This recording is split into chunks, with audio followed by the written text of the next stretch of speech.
자, 우리 그리스도 1단계 고백 한번 하십시다. 예수님이 누구십니까? 시작. 주는 그리스도시요 살아계신 하나님의 아들이십니다. 그리스도는 하나님을 만나는 길이 되십니다. 죄와 저주에서 해방이 되십니다. 사단을 이긴 승리가 되십니다. 2단계 그 그리스도가 나와 무슨 상관이 있습니까? 적용해서 고백합니다. 주는 그리스도시요 살아계신 하나님의 아들이십니다. 그리스도는 하나님을 만나는 길이 되시며 내 모든 삶의 주인이 되십니다. 죄와 저주에서 해방이 되시며 나에게 죄와 저주에서 해방을 주셨습니다. 사단을 이긴 승리가 되시며 나에게 사단을 이길 권세를 주셨습니다. 아멘. 올은 가정의 달이죠. 나와 교회 현장을 살리는 미션을 가진 그런 가정 되기를 주님으로 축원합니다. 하나님께서 우리 인간을 창조할 때 하나님 형상으로 창조하시고 하나님 주시는 모든 복을 누리는 그런 행복한 가정으로 창조하셨습니다. 그런데 하늘에서 떨어진 이 사단이 그 행복한 가정을 공격을 해서 완전히 가정을 무너뜨렸습니다. 그런데 예수님이 이 땅에 오셔서 제일 첫 번째 일으킨 기적이 가정을 회복시키는, 가정을 축복하는 혼인잔치제 그 표적을 일으킨 사건이죠. 저와 여러분이 이제는 그리스도 안에 있는 가정이기 때문에 여러분 가정은 행복한 가정이 되시기를 주님의 이름으로 축원합니다. 이제는 더 이상 우리 가정이 사단에 의해서 무너지는 그런 가정이 아니라 정말 하나님의 축복 속에 있는 또 축복을 누리는 그런 가정이 되어야 되겠습니다. 우리 강 장로님이 기도할 때 사실은 그 안에 중요한 그런 어떤 가정이 되는 기도 속에 다 나온 것 같아요. 보니까. 그래서 우리 가정이 정말 행복한 가정 되려고 그러면 예수 안에서 나 교회 현장을 살리는 미션을 가진 그런 가정이 되어야 된다. 그래서 오늘은 우리 렘넌트 주일이죠. 어린이 주일. 그래서 오늘 렘넌트들에게 주는 메시지, 또 우리 부모들이 렘넌트들이 무엇을 각인시켜야 되는가 하는 중요한 메시지입니다.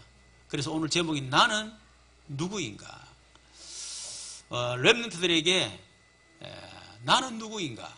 그것을 정체성을 정확하게 심어야 돼요. 그래야만 이런 승리합니다.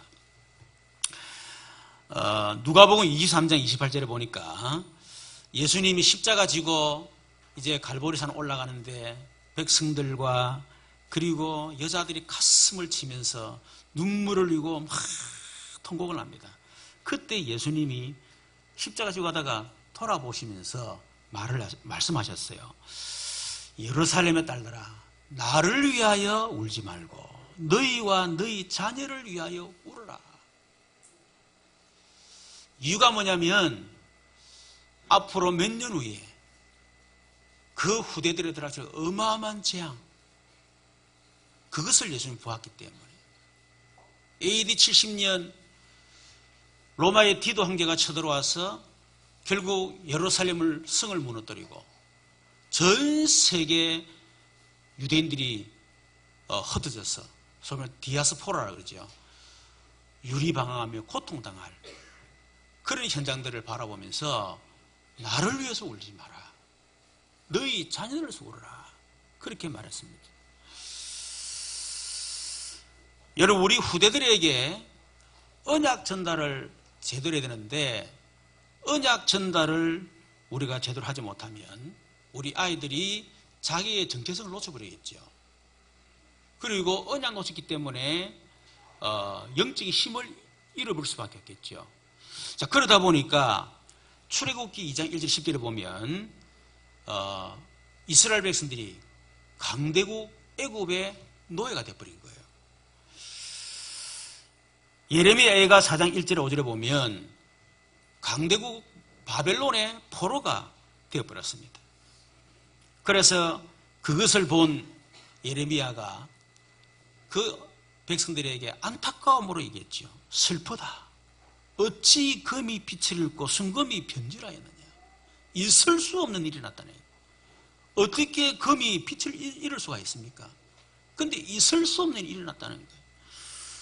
젖먹이가 목말라서 혀가 입 천장에 붙었으며 어린아이들이 떡을 구하나 떼어줄 사람이 없다. 다시 말하면 지금 우리 아이들이 영적으로 갈급한 상태, 그런 상태였는데 그들에게 진짜 하나님의 살아계신 말씀을 떼어줄 사람이 없다는 거예요. 그래서 있을 수 없는 일이 났다는 거예요. 마태복음 21장 25절에 보니까 빌라도가 예수님을 재판한 결과 죄가 없다 그렇게 했습니다. 그랬더니 유대인들이 십자가에 못 박으소서, 십자가에 못 박으소서 막 대문을 일으키는 거예요. 그러니까 빌라도가 말하는 손을 씻으면서 이 사람의 피에 대해서 나는 무죄하다. 너희가 당해라. 그러니까 유대인들이 하는 말이 그 피를 우리와 우리 자손에게 돌리소서. 여러분, 말을 함부로 하면 안 됩니다. 이런 무시무시한 말을요, 천지도 모르는 영적인 비밀을 모르는 이런 유대인들이 함부로 내뱉은 그 말, 그것 때문에 그 이후에 유대인들이 600만 명이라고 하는 수많은 사람들이 히틀러에서 학살을 당했습니다. 전 세계 유리방황에 되는 이런 엄청난 고통을 당한 것입니다. 그것을 알기 때문에 그래서 나를 위해서 울지 말고 너희 후대를 위해서 울어라.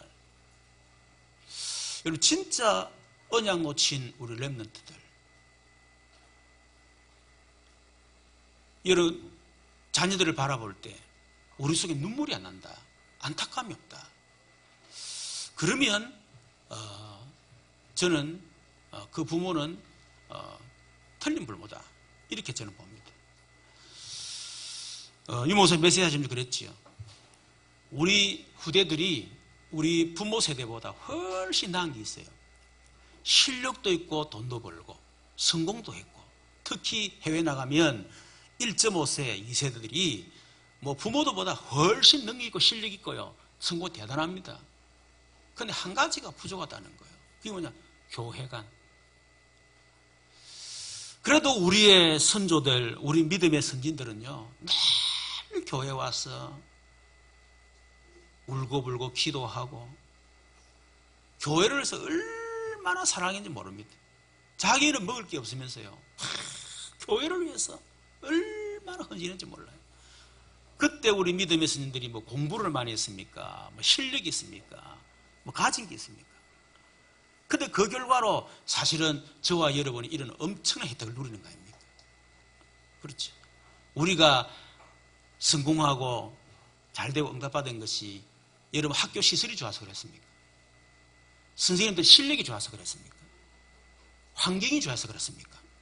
뭐 지금은 뭐 환경이 어떻고 선생님 실력이 어떻고 뭐 교육 제도가 어떻고 막 합니다. 물론 좋습니다. 뭐 좋은 게 좋겠죠. 그러나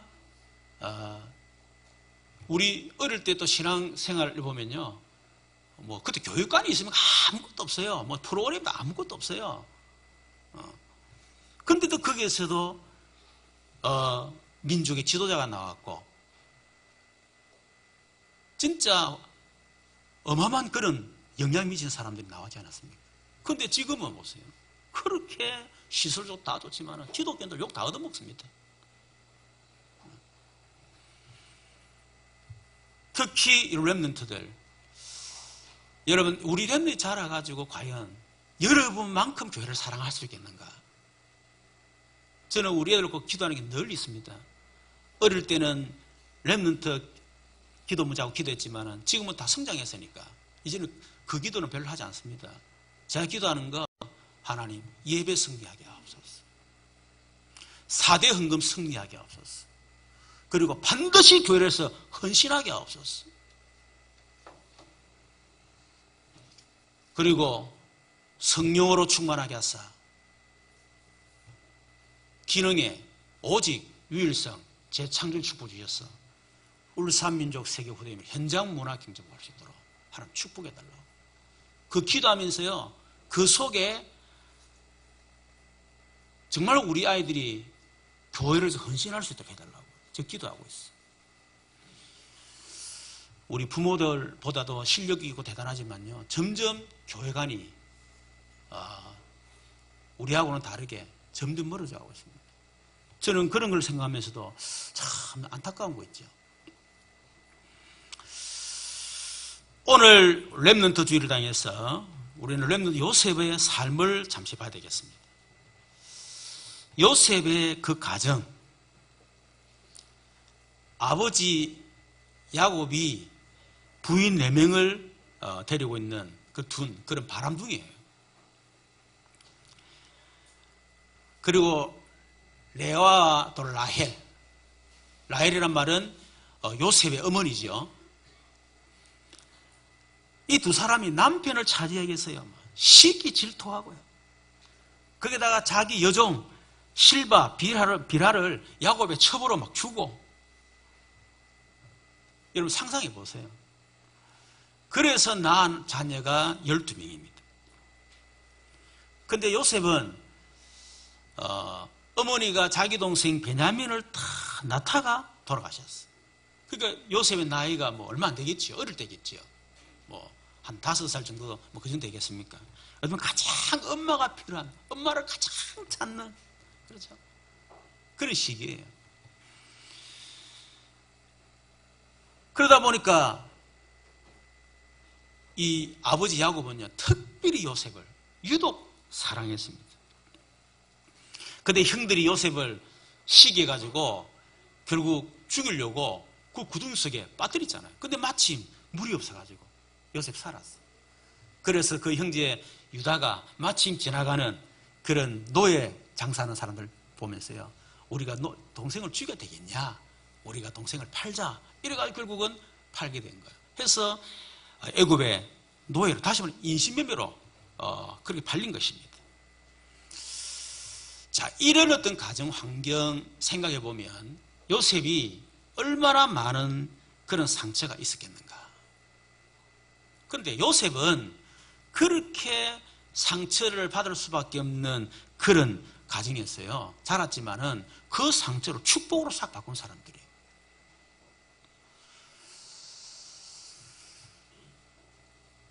여러분, 대부분 사람들, 뭐 저를 비롯했어요.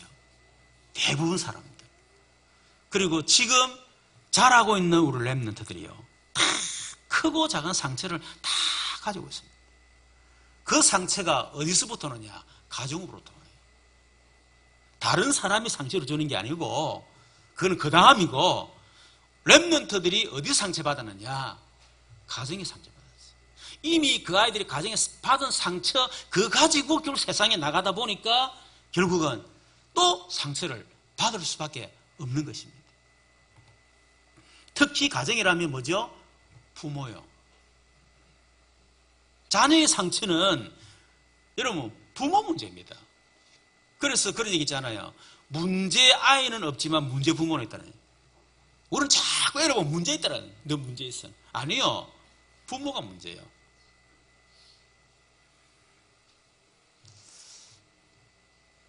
내가 우리 이리한테요, 이렇게 다 잔소리하는 게 있었어요. 그런데 어느 날 가만히 생각해 보니까요, 그게 우리 부모 잘못이구나. 그걸 제가 생각이 된 거예요. 그 다음부터 아예 잔소리 안 합니다. 이제 제가 잔소리 많이 했다니까. 그거 뭐 열받고 내가 막 이랬거든요. 근데 그것도 그 다음부터는 아예 막, 그러나도 가만 놔둡니다. 그냥 아예 잔소리 안 합니다. 지 잘못이 아닌데 뭐 잘해주면 좋겠지요. 탁탁탁 이렇게 내 마음이 늘 괜히 좋지만은 그거 어떻게 하겠노?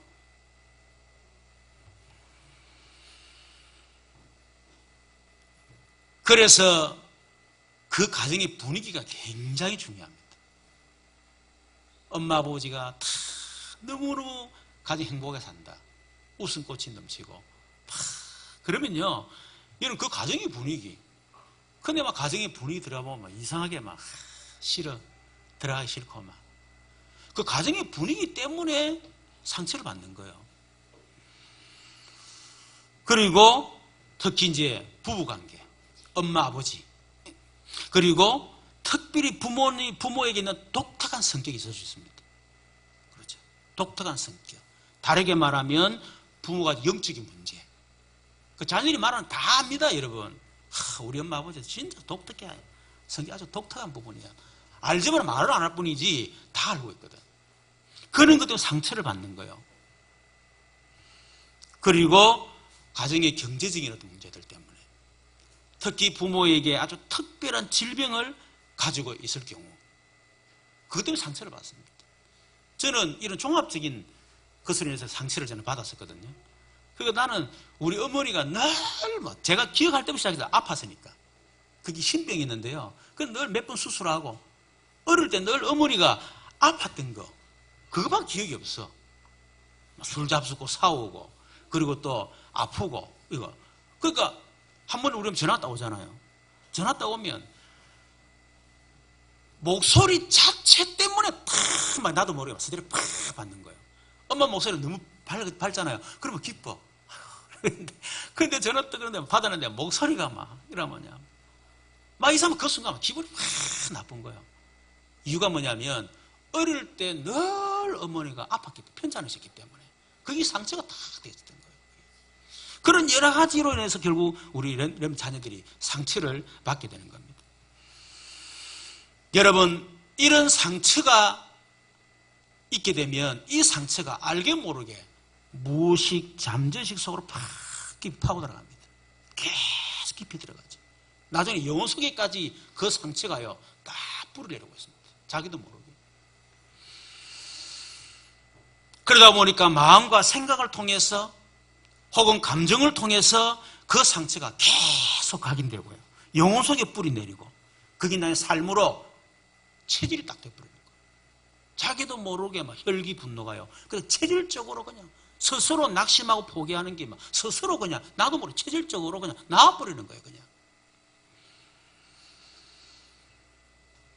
여러분, 이런 상처는 우리의 감정을 상하게 만듭니다. 막 기분 나쁘게 만들고. 그러다 보니까 자기도 모르게 무기력하게 되고요. 또 그러다 보니까 점점 무능력한 사람으로 만들어버리는 것입니다. 그러니까 늘 비교의식. 비교하다 보니까 열등감 살다 보니까 낮은 자존감. 그러니까 상대적으로 뭐죠? 나도 모르는 미움과 정오심, 분노, 막 이렇게 막 사로잡히게 되는 거예요. 그러다 보니 결국은 탈선하게 되고, 집착하게 되고, 중독에 빠지게 되고, 이게 점점 정신 문제로, 영적 문제로 계속 발전하는 거예요. 결국 이것 때문에 인간관계 실패하게 되고, 사회생활 실패. 결국은 이런 상처를 가지고 있다가 결국 가정을 이루다 보니까 가정 실패. 한마디로 우리 속에 상처가 있으면 뭐 본인만 파괴시키는 게 아니고 결국은 이게 사회생활, 가정생활 모든 부분에 문제가 다 오는 거예요. 요셉은 사실상 엄청난 상처 속에 살아야 되는데 오늘 축구의 발판으로 탁 삼은 거예요. 여러분, 우리 랩런트들이 이렇게 되어져야 됩니다. 여러분, 자기의 상처를 축복으로 바꿀 수 있는 사람, 그래야만 그 사람이 큰 힘을 되고 그 사람이 성공할 수 있어요. 그렇죠? 그런데 요셉은 그런 가정 가문을 통해서 상처만 안 받아서 그 정도가 아니고 상처를 받을 수 없는 그런 어마어마한 축복을 발견한 거예요. 그러니까 상처가 될 수가 없는 거지. 그렇지. 요셉은 뭘 발견했습니까? 가정을 통해서 복음을 발견했습니다. 우리 아버지가 저렇게 바람둥이가 될 수밖에 없는 이유. 물론 사회적인 또 엄마, 아버지, 라헬 두 사람이 질투심 때문에 막 처벌을 주고 다 보니까 그럴 수도 있겠지만, 그거는 핑계고. 요셉은 그게 아니요. 우리 아버지가 얼마나 갈급하겠냐. 얼마나 갈급하겠어요. 그렇죠? 어릴 때,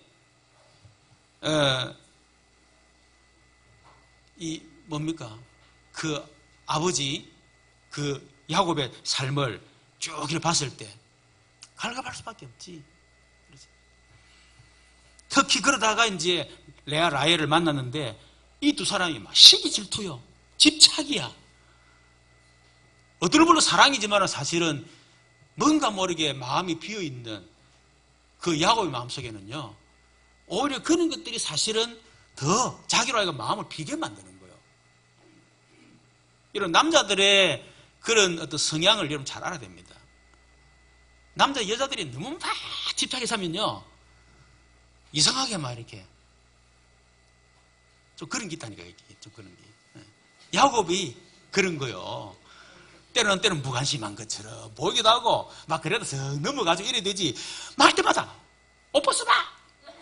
옷 벗어가지고 막, 있는 거 없는가 막. 향수 맡고, 냄새 맡고 막. 이래서 하면요, 막, 질립니다. 어지간하면 넘어가면 되겠는데, 막, 사상껏 막 씹고 막. 이래서 하면요, 막 질린다라면서. 그러니까 마음이 비어지는 거 자꾸. 그 야곱이 지금요, 레아, 라헬 두 사람이 막 이러니까 막 집착하다 보니까 자기도 모르게 막. 그래서, 그래, 우리 아버지 살아 환경 자체가 그럴 수밖에 없었고, 또 엄마가 두 사람이 넘어져 사니까 그럴 수밖에 없구나. 근데 여기서 그 정도 본 게 아니에요. 왜 우리 아버지 그럴 수밖에 없느냐. 그게 우리 가문 가정을 통해 내는 영적인 문제구나. 그게 바로 창세기 3장 아담의 원죄로 말미암아 시작되어진 그 빈마음. 하나님 떠난 그 비어져 있는 그것 때문에 어쩔 수 없이 그럴 수밖에 없구나. 뭔가를 채워야 되니까. 뭔가 갈급하니까. 그럴 수밖에 없구나. 이게요, 딱 이해가 딱 되진 거예요. 이런 가정 가문의 영적 문제가 이해 딱 되니까 부모가 이해될 수밖에 없죠. 그럴 수밖에 없구나. 그래서 하나님이 우리에게 그리스도를 보내주셨구나. 그걸 알게 되신 거예요. 창세기 3장 아담의 원죄로부터 시작되어진 그 우리 가정 가문을 통해 이 저주, 그 배후에 있는 사단의 배경, 결국은 우리 가문에 내려오는 지옥 배경.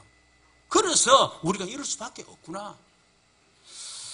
여러분, 저는 내에 있는 상처를 통해서요, 참 우리 가정, 우리 집사람도 그렇고 우리 애들도 그렇고 상처를 참 많이 받았어요.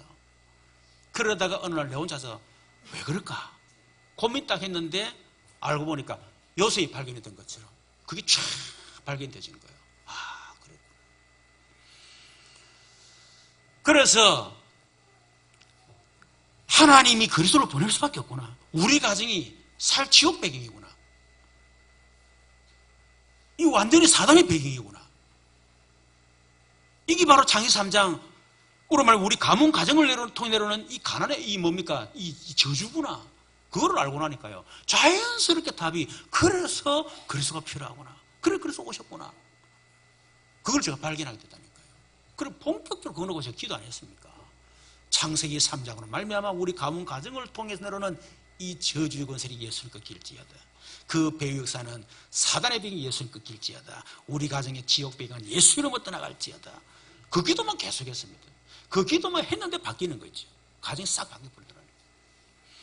그리고 요셉이 이걸 발견했기 때문에, 그렇죠, 그게 치유의 시작입니다. 이 치유의 시작이라고 하는 것은 우리 가정이, 우리 부모가 내가 왜 그렇게 될 수밖에 없는가, 영적인 문제를 알고 그래서 복음을 발견할 때 그게 치유의 시작이에요.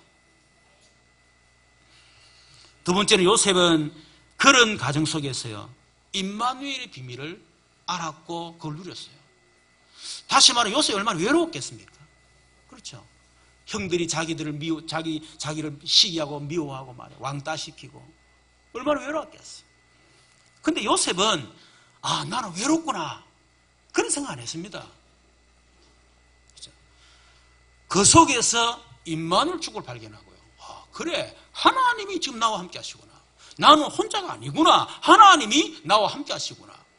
이 구원의 비밀과 이 기도의 비밀을요, 알게 되신 거예요.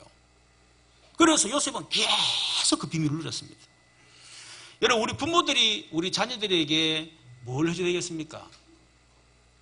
첫 번째는 아까 얘기했지만 복음의 비밀. 그렇죠. 우리 가정의 배경을 쫙 얘기하면서. 또 나와 또 이 엄마 쫙 얘기하면서 그래서 복음 필요하다. 복음의 눈으로 봐라. 우리 복음의 비밀을 가르쳐야 되겠죠. 그래서 상처가 안 되니까. 그러면서 우리 아들에게 기도의 비밀, 구원의 비밀과 기도의 비밀. 구원의 비밀과 임마누엘, 기도 뭐죠? 임마누엘 누리는 거. 그거를 개인화시켜주는 겁니다. 지속적으로 누리도록 개인화시켜주는 거예요. 결국 우리 자녀들이 이런 구원의 비밀과 기도의 비밀을 모르면 결국은 내 힘, 내 방법, 내 능력으로 살다가 어느 날 불신자와 경쟁하다가 결국 무너질 수밖에 없는 거예요. 그래서 철저하게 이 구원의 비밀과 기도의 비밀을 반드시 가르쳐야 된다. 구원의 비밀이 뭡니까? 성령이 네 안에 계신다. 그래서 네 인생의 주인은 네가 아니야. 걱정할 거 없어. 하나님이 네 인생 대신 살아주시기 때문에 네 인생 주인 될 이유가 없다. 하나님 너의 주인이야. 여러분 그걸 가르쳐야 된다니까요. 그래서 이제는 네 수준으로 살지 말고 네 안에 계신 하나님의 수준으로 살아라. 그게 기도의 비밀입니다. 그리고 구원의 비밀은 뭡니까? 구원받은 우리 속에 성령이 내주할 뿐만 아니라 우리와 함께 하시잖아요. 그렇죠? 그게 구원받은 성도의 방법이에요. 이제는 네 방법으로 살지 말고 하나님의 방법으로 살아라. 그게 성령 인도입니다. 그래서 고린도서 2장 9절 11절 하나님이 자기를 사랑하는 자들을 위하여 예비하신 모든 것은 눈으로 보지 못하고 귀로 듣지 못하고 사람의 마음으로 생각하지 못하였던 것 같다. 그 정도로 어마어마한 그걸 성령으로 보이셨느니라. 성령은 하나님의 깊은 것에 통달하시느니라. 하나님과 막바로 통할 수 있는 길이 뭐냐? 그게 성령 인도입니다. 어느 정도지요? 요한일서 2장에 보니까 우리가 진짜 성령 인도 받으면 아무도 너를 가르칠 필요가 없다. 이 정도로요. 어마어마한 거예요. 그걸 우리는 가르쳐야 돼요. 그 기도로 누려야 된다니까. 구원의 비밀이 뭐죠? 성령의 충만. 네 힘이 아니고 이제는 하나님의 능력으로 그게 구원받은 자의 축복이다. 그걸 누려라. 네 힘으로 살면 어느 날 한계가 오고 어느 날 무너지게 됐다. 그래서 네 능력, 성령의 능력으로 살아라. 그걸 반드시 가르쳐야 됩니다. 저는 우리 애들 가르치거든요. 우리 평강 같은 경우는 막 연구를 하잖아요. 연구하다 보면 이게 막 집중하다 보면 사실은 지칩니다. 그래서 내가 그럼 반드시 기도 속에서 모든 게 나오더래. 그럼 네 수준으로 하지 말고 하나님의 수준으로 연구해라. 그게 바로 구원의 비밀과 기도의 비밀이에요. 요셉은 이런 임마누엘의 비밀을 가지고요 모든 환경을 다 이겨냈습니다. 노예라는 환경, 감옥이라는 환경 다 이겨냈습니다. 요셉은 이런 임마누엘 축복을 가지고 일을 했습니다. 오늘 창세기 39장 2절 5절에 보면 어느 정도 불신자 보디발이 보고 이야 대단하다. 이거는 하나님이 하시는 거지 이거는 요셉의 능력이 아니구나. 여호와께서 요셉과 함께 하심으로 여호와께서 형통케 하시는 거구나. 그걸 볼 만큼요. 어느 정도입니까? 다 맡겨버렸어. 여러분 적어도 렘넌트들이 어떤 직장에 간다. 여러분 사회생활 할 때 이 정도 돼야 됩니다. 하는 것마다 씹어야 되고 잔소리해야 되고 점검해야 되고 말을 해야 되고 그 정도 될 것 같으면요 여러분 되겠습니까? 일단 맡겼다. 아예 돌아보지도 않아야 돼. 그런데 지도자 못 보느냐? 다 보고 있어요. 그걸 모르면 무슨 지도자입니까? 말을 안 할 뿐이지. 그렇잖아요. 요셉은 사건과 만남 속에서 이 축복을 누렸습니다. 누명 쓰고 감옥에 들어갔습니다. 생각도 못한 일이 났잖아요.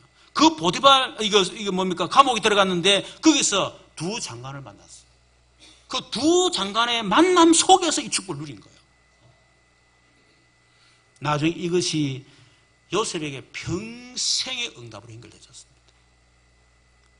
그러니까 이런 환경과 일과 사건과 만남 속에 실제로 임마누엘을 누리는 그 기도의 비밀을 요셉이 어릴 때 외로움 속에서 누렸다니까요. 세 번째는 요셉은 가정과 가문과 이런 가문의 문제를 통해서요. 나의 미션을 다 발견했습니다. 가정 보고마. 그래. 내가 우리 가정을 살려야 되겠구나. 가문을 살려야 되겠구나. 이런 미션을 발견했다니. 상처를 받은 게 아니고. 그렇죠. 그리고 그 정도가 아니에요. 자신의 가정과 가문을 통해서 이게 바로 우리 가문의 문제가 아니고 세상의 문제고 세계 문제구나. 이걸 발견한 거예요. 전도와 선교. 그래서 요셉은 상처를 받은 것이 아니고 그 상처를 통해서 나의 미션을 다 발견했다니. 여러분의 상처가 전부 다 미션이 되시기를 좀 축원합니다. 저는 미션으로 다 바꿨어요. 그러니까 이번에도 홍콩에 제가 갔습니다만은 거기서 했는 얘기 다른 거 없어요. 철저하게 복음 없이 망했던 거. 그 속에 하나님에게 주신 미션. 그거를 간증하는 겁니다. 말씀을 통해서, 말씀 흐름을 통해서. 아무것도 없어요. 그리고 그게 전부 다 상처 축으로 다 바뀐 거예요.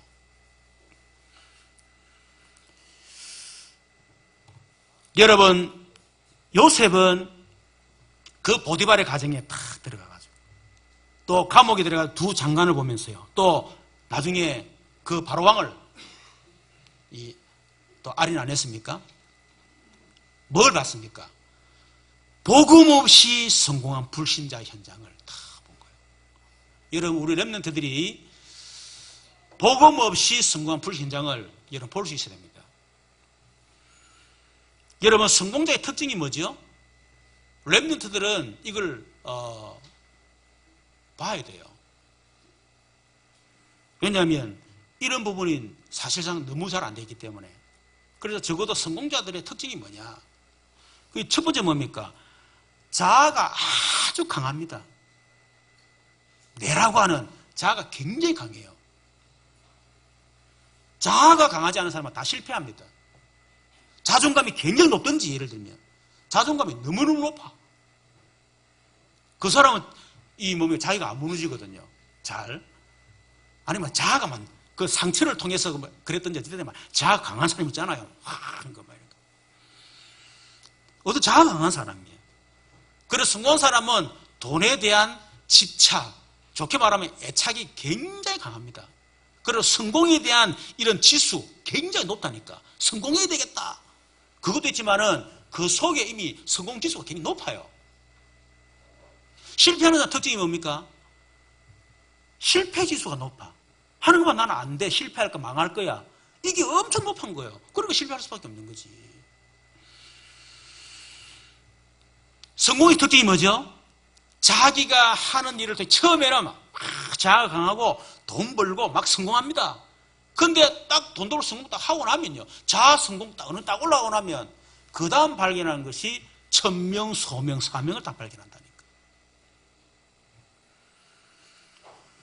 여러분, 마이크로소프트 빌 게이츠 재산이 868억 달러. 우리나라는 96조 뭐 8,514억 4천만 원. 1초에 150달러를 벌어요. 하나로 16만 원. 빌 게이츠가 출근하다가 100달러짜리 돈이 들어있잖아요. 안 주고 싹 지나갑니다. 왜냐하면 죽는 순간 1초, 2초야. 돈 죽는 게 자기한테 손해야. 10만 원 죽는 것보다는 죽는 그 시간이 더 걸린다니까. 그러니까 100달러 있어도 썩 지나가 버립니다. 그 정도로. 하루에 14만 원씩. 14만 원 버는 사람 많이 없습니다. 그렇죠. 근데 한 달 벌게 되면 하루에 14만 원씩 매일 벌어가지고 한 달을 채우면 420만 원 옵니다.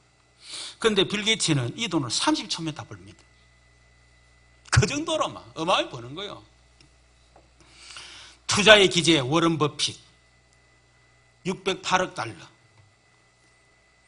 우리나라 돈 70조. 또 페이스북 창업자 마크 저커버그. 이 사람은 나이가 지금 뭐 30대 후반입니까? 지금 내 잘 모르겠는데 그 정도밖에 안 돼요. 재산이 560억. 근데 이 사람도 공통점이 뭐냐? 자기 재산의 거의, 특히 마크 저커버그 같은 경우는요, 99% 기부를 약속했어요. 99%.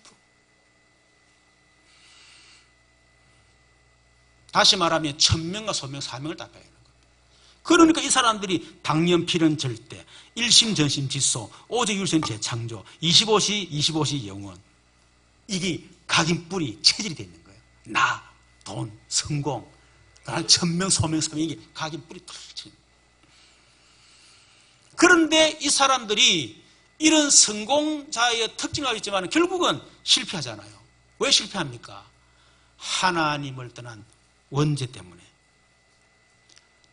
여러분, 누구든지 하나님 떠난 원죄 해결 안 되면 반드시 실패하게 되어 있습니다.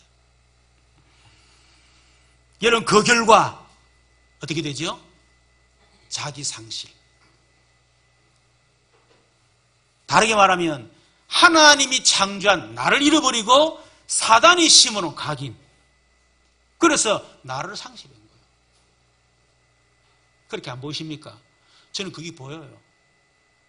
그게 보인다. 자기 상실. 그러다 보니 뭔가가 뭐요? 집착할 수밖에 없는 거예요. 그게 사도행 13장, 19장 아닙니까? 그래서 스티브 잡스 같은 경우는 완전히 뭡니까? 이 명상에 빠져가지고 집착할 수밖에 없어요. 그러니까 알게 모르게 불신자 6가지 틀에 매여가지고 결국은 방황할 수밖에 없는. 우리 메시지 다 알지 않습니까? 그러니까 다시 말하면 21가지. 그게 불신자의 삶입니다. 자, 그렇다면 우리 렘넌트들은 뭐 해야 되죠? 나를 발견해야 된다. 뭘 발견해? 어디서 발견해야 됩니까? 철저하게 갈보리산 언약 속에서 나를 발견해라. 절대 불가능 속에 있는 나, 그걸 발견해야 돼요. 그렇죠? 태어날 때부터 이미 아담과 원죄를 가지고 태어났기 때문에 태어날 때부터 이미 인생 자체가 저주 인생이구나. 그걸 발견해야 됩니다. 그리고 철저하게 사단의 배경, 그리고 지옥 배경, 이거를 발견해야 되겠죠. 그런데 뭐 사실은 렘넌트들이 이거 발견한다는 것은 안 쉽습니다. 그렇죠? 말씀을 통해서 다 그 깨달아, 야, 맞구나. 이게 되면 너무 좋은데, 그건 대부분 잘 안 돼요. 그래서 완전히 절대 불가능 속에 확 들어갔을 때, 그때 드디어 이렇게 깨닫습니다. 저는 그렇게 깨달았다니까. 복음을 가지고 있는데도 몰랐다니까요. 근데 완전 절대 불가능 속에 들어갔을 때, 그때, 아무것도 필요 없구나. 나도 안 되고, 돈도 성공도 안 되는 거구나. 필요 없구나. 그거를 철저히 깨달았습니다. 이번에 홍콩 갔더만은, 어느 집사님이 간증하더라고요. 이거 이제 포럼 하면서 그렇게 하더라고요. 목사님이 메시지할 때 절대 불가능. 자기도, 나름대로 우리나라에서 좋은 대학도 나오고, 또 유학도 하고 나름대로 이렇게 했는데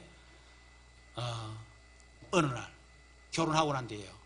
뭔가 한계가 확 부닥친 거예요. 그러니까 극단적 한계라는 단어를 썼거든. 극단적 한계.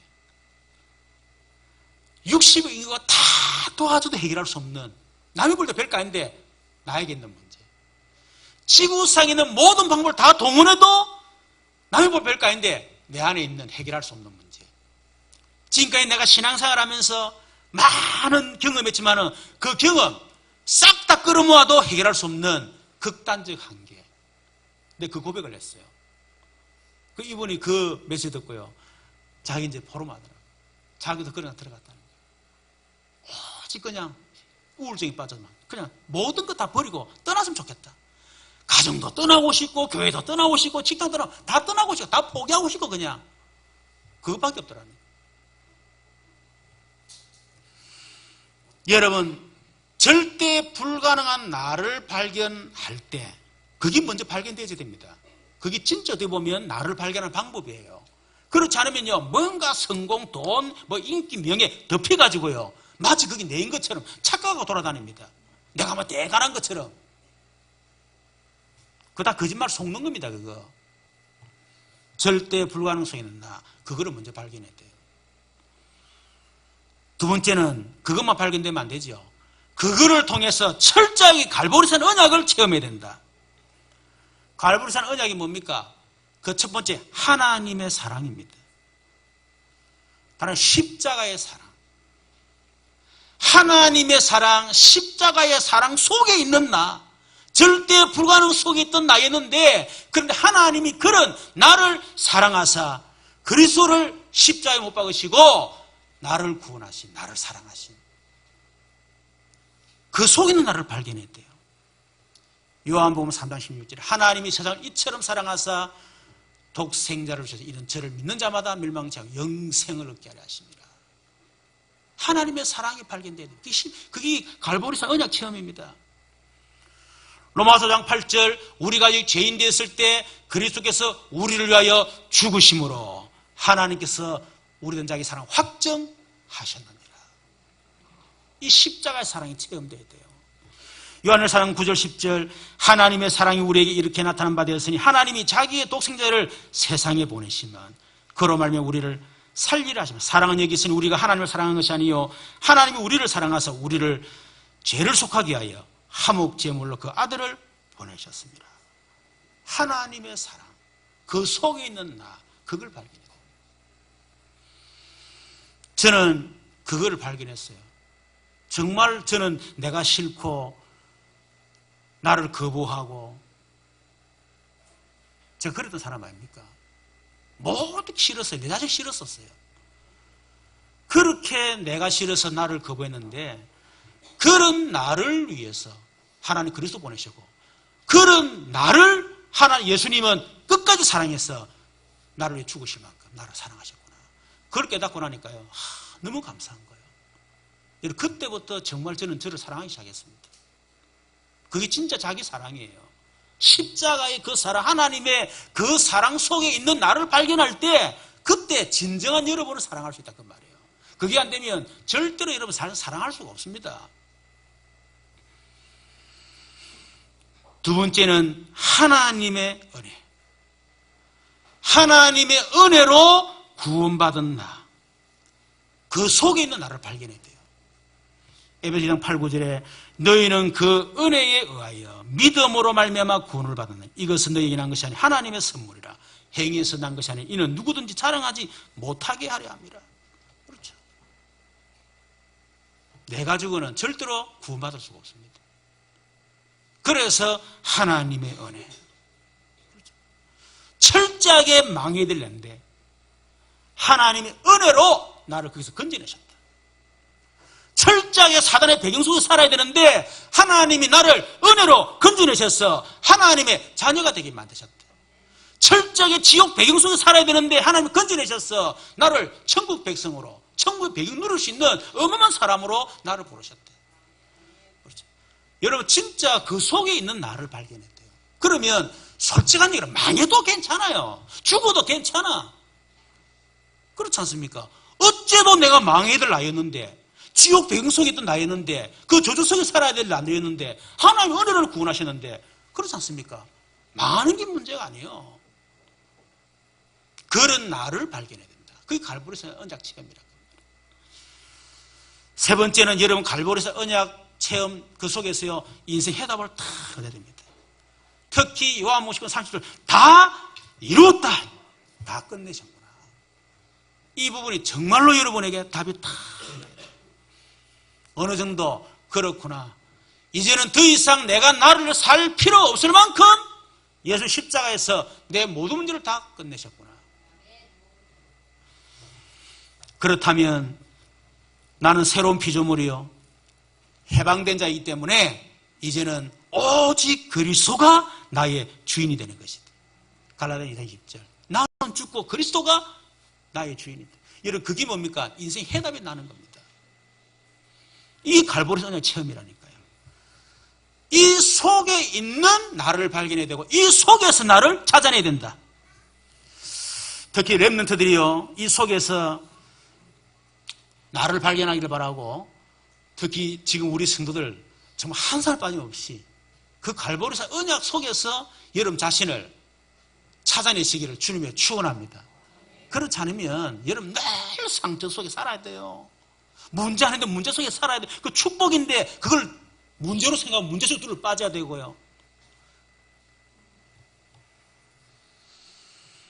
여러분이 진짜 갈보리 언약이 체험됐다. 아, 그렇구나. 더 이상 내가 내 자신을 살 필요 없구나. 돈 승을 살 필요 없구나. 답이 나올 때 자연스럽게 동이 뭡니까? 감람산 언약이에요.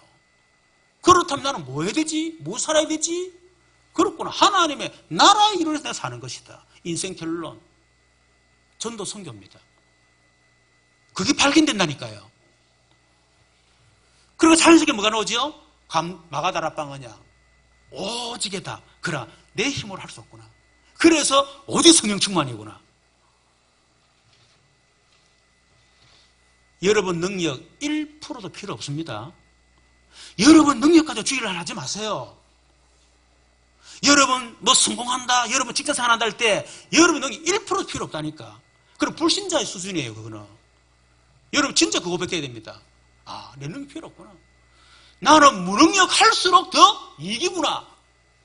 무기력할수록 더 이기구나. 뭐 이거는 이해가 안 되는 말이지, 세상 사람들은. 근데 정말이라니까요. 그게 안 되면 자기를 의지하고 자기가 막 대단한 것처럼 막 살아갑니다. 야, 나는 절대 불가능, 절대 무능력. 그렇구나. 야, 그래서 내 그리스도가 필요하고, 그래서 하나님 나라의 배경이 필요하고, 그래서 내 성령이 필요하구나. 그래.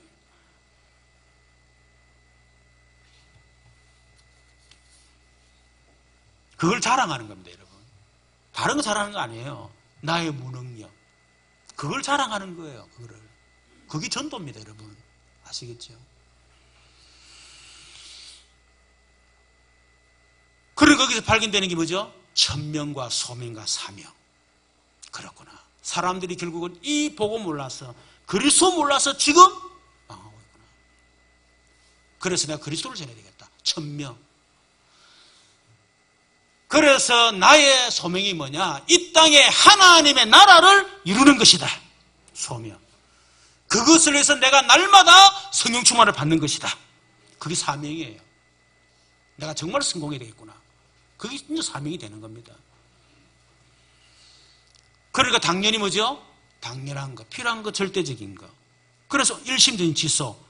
그래서 오직의 재창조. 24, 25 영혼 속으로 그게 각기 뿌리 체질이 되는 거예요. 불신자, 성공한 불신자와 우리 복음가정 성도 차이는요, 다른 거 없습니다. 순간 다른 거 다 똑같아. 근데 뭐가 다르냐? 뿌리가 달라. 각기 뿌리 체질 있잖아요. 불신자 철저히 하나님 떠난 나, 하나님 떠난 돈, 하나님 떠난 성공 이거잖아요.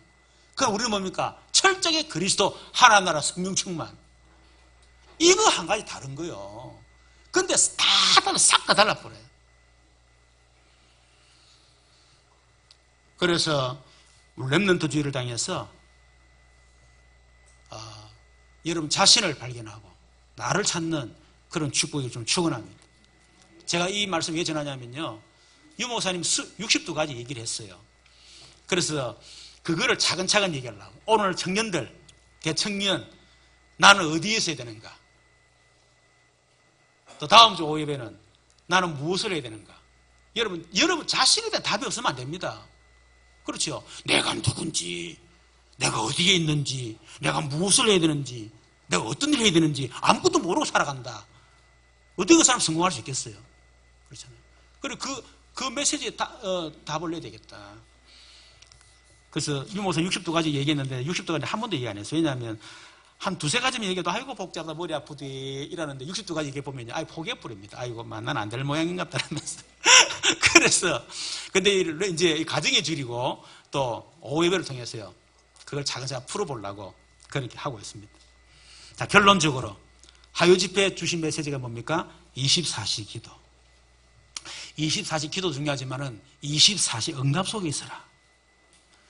어떻게 해요? 24시 사도 1장 1절 3절 8절 각인시켜라. 24시 성령 인도 받아라. 24시 성령 충만 속에 살아라. 그게 24시 기도입니다. 24시 전도 속에 살아라. 모든 삶이 캠퍼가 되도록 만들어라. 24시 누림 속에 살아라. 뭐죠? 그러면 영적 서밋이 된다는 거예요. 그럼 성공한다는 거예요. 여러분 4년 전입니까? 울산에 오셨잖아요. 그때 왔을 때 복음운동, 기도, 전도운동 그 말씀 주셨어요. 그때 탁 붙잡았습니다. 그래서 금요 기도 때마다 기도했잖아요. 근데 하나님이 응답 주셨어요. 되게 큰 응답은 아니지만은 그래도 하나님 우리를 전국과 전 세계로요 정인으로 세울 수 있는 그 어떤 그 증거를 주셨어요. 그래서 이번에 저하고 우리 그 강경님하고 신고서 갔다 안 왔습니까? 이번 우리 울산 집회 때 또 말씀 주셨습니다. 뭐죠? 황금어장을 살리는 특별팀을 만들어라. 저는 이것이 2017년도 우리 교회 큰 응답으로 보고 있어요. 그래서 우리 주일 오후에 5일조 말씀 실현팀 계속 하고 있지 않습니까? 그렇죠. 그것이 이거하고도 연결됐다 저는 보고요. 그래서 이 응답 받아야겠다.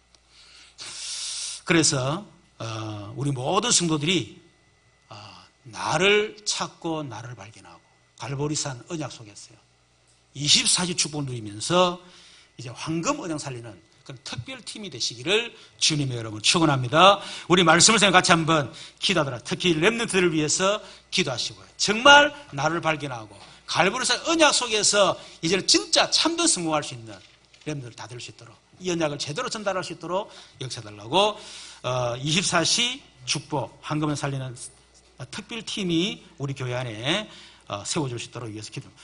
우리 국가 민족을 위해서 한국의 세계교회를 위해서 우리 같이 한번 기도해야 되겠습니다. 우리 교회 연약한 또 우리 한우들을 위해서 기도합니다. 주여 한번 하고 기도하겠습니다.